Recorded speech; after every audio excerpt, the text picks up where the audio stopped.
Malalang away na naman ang nangyari dito sa ating pack members.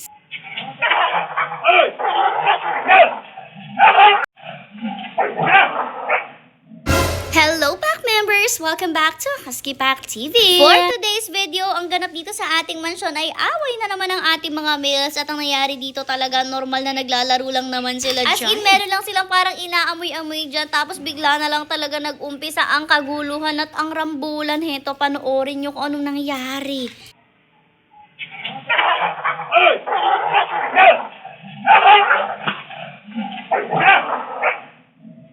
At ayan na nga, kita nyo, napakatindi ng pag-aaway nila at talagang si Mazda ang nag-umpisa ng lahat. Kaya naman kita nyo, nagalit talaga si Kuya Jomar nyo dahil kahit nasaway na nga niya na isang beses, ay sumugod pa rin ulit si Mazda at pinagkakagat itong si Robin. At ayan na nga, talagang ilang beses na pinuntahan ni Kuya Jomar nyo si Robin para i-check kasi alam nyo ba, nakita nga ni Kuya Jomar nyo na si Robin ay dugo-dugo ang ilong or ang bibig. Yun kasi yung napagkagat talaga ni Mazda. Kung slow mo nyo nga yung video, kitang-kita nyo na talagang nadali ng matindi ni Mazda si Robin. At si Mazda talaga yung nag-umpisa dahil siya talaga madalas yung nagkakagat-kagat sa ating pack members. Ewan ko ba, ganyan lang din talaga ang Mazda natin. Bukod nga sa sobrang likot at sobrang kulit niya, ay minsan talagang tumatapang rin siya. Birang-bira nga dito sa ating mga males na may mag-away dahil madalas mga females natin yung nag-aaway talaga. Tapos ngayon nag-away sila si Mazda pa yung may dahil. Ito nga isang clip na ipapakita ko sa inyo kung paano niya talaga binuli si Hercules dito dahil alam niyo naman sobrang bait ni Hercules natin at hindi talaga siya lumalaban man lang kahit konti. Tapos tina nyo nung una talaga nakikipaglaro si Hercules dyan kay Mazda, nakikipagitgitan siya dahil ngayon talaga masigla na si Hercules at nakikipagkulitan na rin sa ibang pack members, hindi nga gaya noon na talagang hingal na hingal lang siya. Kaso maya-maya pa ay napagod na si Hercules at ayaw na nga niya, pero si Mazda tuloy pa talaga, kaya naman ang nangyari, medyo na out of